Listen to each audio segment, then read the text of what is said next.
नमस्कार, मैं हूं तान्या खन्ना। शुरुआत कर रहे हैं मुंबई के समंदर से आ रही कुछ तस्वीरों के साथ। मुंबई के समंदर में जिंदल कामाक्षी जहाज डूब रहा है। जहाज में सवार जो 20 लोग थे उन्हें सुरक्षित बाहर निकाल लिया गया है। जिंदल कामाक्षी जहाज समंदर में इस वक्त डूब रहा है, उसकी तस्वीरें भी आप देख रहे हैं। नौसेना ने जहाज से 20 लोगों को वहां से सुरक्षित बाहर निकाला है। ये जो जिंदल कामाक्षी जहाज है ये कमर्शियल जहाज है, इसकी तस्वीरें आप देख रहे हैं। समंदर में एक तरफ झुका हुआ नजर आ रहा होगा इन तस्वीरों में आपको ये जहाज। दरअसल ये जहाज डूब रहा है और 20 लोगों को सुरक्षित इसे बाहर रेस्क्यू किया गया। ये देखिए तस्वीरें, रेस्क्यू की तस्वीरें आपके सामने है। रेस्क्यू ऑपरेशन किस तरह से चलाया गया उसकी तस्वीरें आपके सामने हैं। 20 लोग इस जहाज पर सवार थे, इस कमर्शियल जहाज पर जो डूब रहा है, और सुरक्षित हेलीकॉप्टर्स के जरिए, चॉपर्स के जरिए इन लोगों को बाहर निकाला गया। रेस्क्यू ऑपरेशन की तस्वीरें आप देख रहे हैं। एक एक व्यक्ति को वहां से बाहर निकाला गया है। जो क्रू के सदस्य इस जहाज पर मौजूद थे उन्हें किस तरह से रस्सियों के सहारे एयरलिफ्ट किया गया है और सुरक्षित बाहर निकाला गया है, इन तस्वीरों में आप देख रहे हैं। अभिषेक हमारे संवाददाता से ज्यादा जानकारी के साथ जुड़ गए हैं। अभिषेक, क्या वजह रही, कैसे ये जहाज डूबना शुरू हुआ?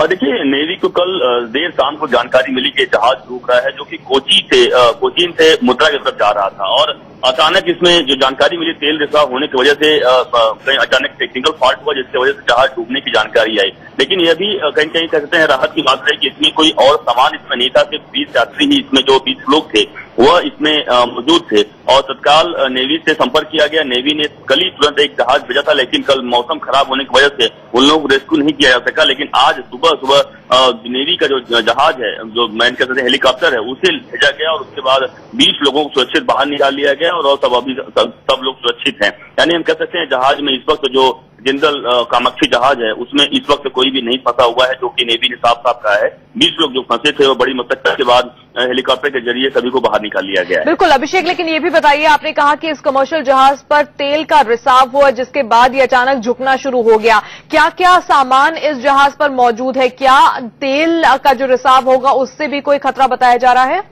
बिल्कुल, देखिए, पहले बता दूं कि जो जानकारी नेवी द्वारा मिली है कि इसमें कोई भी सामान जो कह सकते हैं लोडिंग होता है वह इसमें मौजूद उस वक्त नहीं था। लेकिन हाँ, तेल क्योंकि इतना इस जहाज में होता है, जहाजों में हमने जानते हैं तेल बहुत ज्यादा होता है। अगर तेल रिसाव होता है तो पर्यावरण से कह सकते हैं काफी नुकसान होता है, क्योंकि जहाज अगर पूरा अगर नीचे गिरती है तो उसके उस वक्त उसमें करना बहुत मुश्किल होता है। लेकिन हाँ, जो टीम है वो कहते रेस्क्यू टीम और तमाम लोगों की टेक्निकल टीम लगी हुई, ताकि जो जहाज से तेल रिसाव हो रहा है उसको तत्काल रोका जाए, ताकि समुद्र में जो पर्यावरण खतरा ना हो। क्योंकि यह बता दूं आपको, जो अगर तेल रिसाव होता है और बहुत दूर तक जाता है, समुद्री खतरा काफी कहते पर्यावरण के लिए काफी मुश्किलें होती है, और मछलियों के लिए खासतौर से और लोगों के लिए तो जरूर यह सबसे बड़ी मुसीबत है। कल उस जो तेल रिसाव को उसको रोका जाए। बिल्कुल, और हम जो तस्वीरें देख रहे हैं ये रेस्क्यू ऑपरेशन की तस्वीरें हैं। एक एक करके कैसे इस जहाज पर मौजूद लोगों को एयरलिफ्ट किया गया नेवी के चॉपर्स के जरिए, उसके बाद उन्हें सुरक्षित पहुंचाया गया बेस पर, जहां पर बहुत सारे लोग भी थे, हमने उनकी भी तस्वीरें देखी।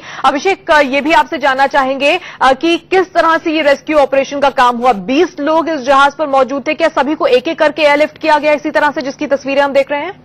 बिल्कुल सही कहा मैंने, एक एक करके सभी को लिफ्ट किया गया। क्योंकि जैसे ऐसा बताया, कल शाम से नेवी का प्रयास चल रहा था। कल शाम भी एक नेवी ने हेलीकॉप्टर भेजे थे, लेकिन मौसम खराब होने की वजह से वह उसमें कामयाब नहीं हो सके। लेकिन लगातार इनका प्रयास चलता रहा और प्रयास के रंग लाया, और इसीलिए एक एक कर सभी लोगों को बाहर निकाल लिया गया है और सभी के सभी जो 20 लोग सुरक्षित हैं। और जरूर 20 लोग जहाज पर मौजूद थे पूरी तरह से सुरक्षित इस वक्त बताए जा रहे हैं। आप तस्वीरें देख रहे हैं, रेस्क्यू ऑपरेशन किस तरह से हुआ, किस तरह से इन हेलीकॉप्टर्स के जरिए इन लोगों को एक एक करके एयरलिफ्ट किया गया। देखिए।